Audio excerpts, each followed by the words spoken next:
ഈശോയിൽ പ്രിയപ്പെട്ട ദൈവമക്കളെ, ചിലപ്പോൾ കർത്താവ് നമ്മളുടെ നേരെ നോക്കാതെ കണ്ണടച്ചിരിക്കുന്ന പോലെ നമുക്ക് തോന്നും. കർത്താവിനെ വിളിച്ചപേക്ഷിച്ചിട്ട് പ്രാർത്ഥന കേൾക്കാത്തതുപോലെയൊക്കെ തോന്നും. അത് ചിലപ്പോൾ നിമിഷ നേരത്തേക്ക് ഉണ്ടാവുകയുള്ളൂ. പക്ഷെ അപ്പോഴൊന്നും നമ്മൾ ആ കർത്താവിനെ ഉപേക്ഷിക്കരുത്. മറിച്ച് ഉള്ളിലുള്ളിൽ ദൈവത്തെ സ്നേഹിച്ച് പ്രാർത്ഥനകൾ ഉയർത്തണം.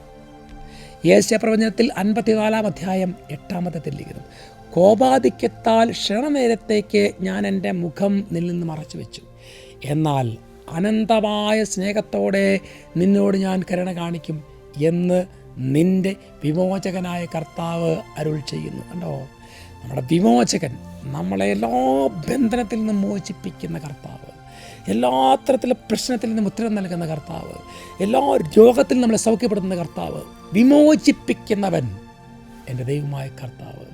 ഈശോയെ, ഞാൻ അങ്ങയെ സ്നേഹിക്കുന്നു. I love you Jesus, I love you Jesus. അത് പ്രാർത്ഥിക്കാം. പ്രഭാതത്തിൽ കർത്താവ് നിങ്ങൾ അനുഗ്രഹിക്കട്ടെ, എല്ലാ ക്രമങ്ങളും നിറയ്ക്കട്ടെ, ഇപ്പോഴും എപ്പോഴും എന്നേക്കും. ആമേൻ.